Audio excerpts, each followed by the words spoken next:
Okay, so I've been just checking out flights around the southern hemisphere and just trying to hop from continent to continent and finding out just how ridiculous it is. So let's follow these planes and see if they can prove the plane. First, I'm starting in Australia and I want to go from Sydney to Santiago, Chile, which Google Maps tells us is 7,000 miles. I've been using Fare Compare. Oops, wrong one. And you can use whatever you like. Just type in your to and from.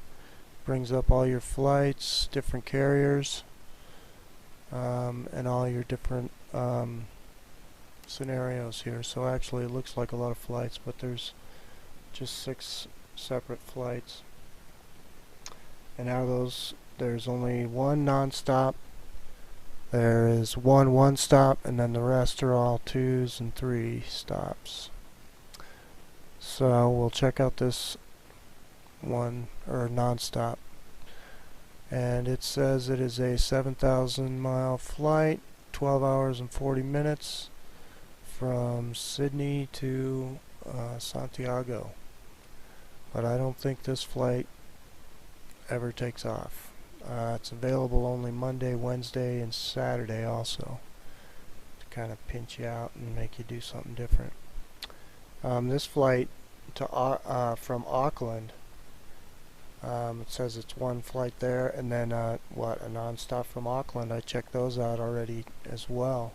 That would be a 6,000 mile flight in 9 hours, or I think it's 11 hours actually. Actually, we can look at it. Here it is right here. Yeah, it's 11 hours 20 minutes for 6,000 miles. But I don't think either one of these two flights are real. They're just kind of there to keep guys like me from figuring this shit out. Okay, so basically you can't do either one of these, which would only be 7,000 miles. Your next option doubles already, so you're looking at 13,000 to 15,700, and all of these flights up here are all going to United States airports. These are all United States airports, and then this YVR is Vancouver, Canada, and these are all Canadian airports.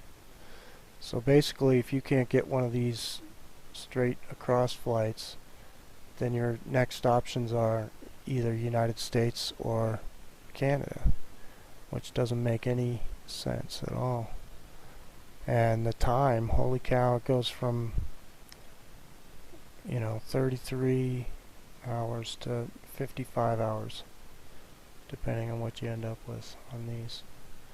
So let's just take a look at the maps. I mapped these out. And look, it just looks ridiculous what you have to try and do. You can't just go straight across. You have to actually get up into the northern hemisphere and then come back down. So that doesn't make any sense. So I mapped it on the flat earth map. And whoa, okay, now it makes sense. This is Sydney, Australia on the flat earth map.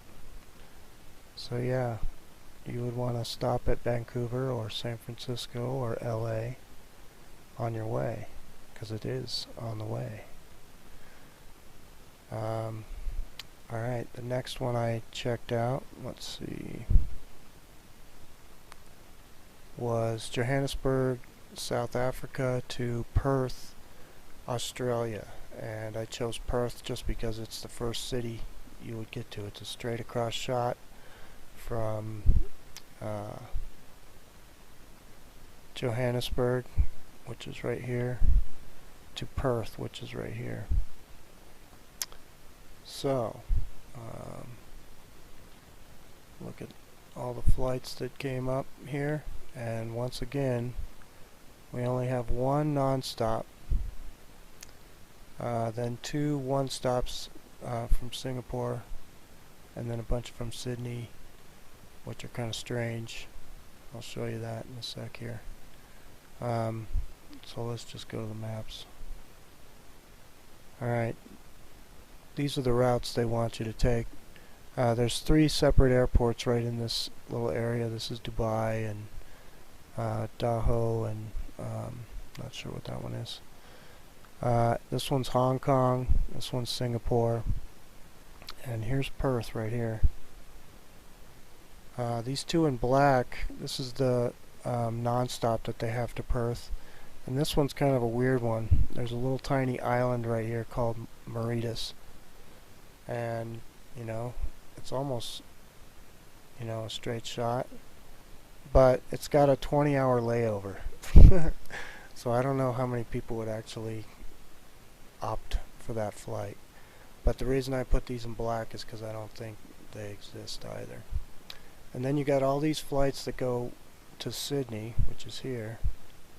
So what, you're going to fly right over your destination, fly 2,000 extra miles, and then hop around to all these other cities before coming to Perth. So this is kind of a weird one I can't really figure out yet, especially when you look at the map, the flat earth map. All the other routes make sense because yeah, it's on the way. Here's Perth, here's South Africa, all the stops are on the way.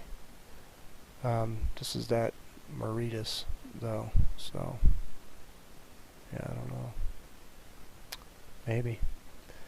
These are all the flights to Sydney, so it still looks like a pretty long shot to Sydney, but who knows, maybe this map isn't even correct, who knows, I don't know. Let's see, the last one I mapped was, I wanted to go from Cape Town, South Africa, to Buenos Aires, Argentina, and these are the routes that they were giving me. And there wasn't, yeah, I could show you that. They don't even have a non-stop, so you don't even have that option to just go straight across. So all of your other options are here. You can go to the London, Amsterdam, Istanbul, Dubai again, but you can't go straight across. And then yeah, there's a couple stops near Rio de Janeiro and another one over here, I can't remember exactly, but yeah, strange. And then I mapped it on this map, and you can see that, you know, they aren't, South America is pointing away from the way it looks on the Mercator map, so it's not just a straight across shot like it looks on that map anyways. But yeah, you can see all these flights have to go towards the North Pole first and then down. So there you have it. I encourage you to check it out, because you can use any of these other cities around. Even trying to just, you know, I tried to take some shots at just the shortest jump right across, and then you still can't do it. They make you do other things, so you just can't get these straight, easy, you know, you would think would be flights, but they're not. Thanks for tuning in. Humans, for the most part, don't have a clue. They don't want one or need one either. They're happy. They think they have a good bead on things. Well, why the big secret? People are smart. They can handle it. The person is smart. People are dumb, panicky, dangerous animals, and you know it.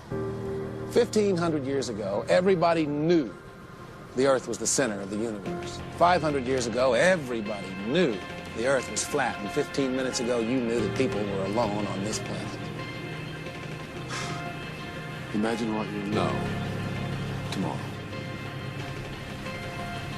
We don't have time for a meeting of the Flat Earth Society.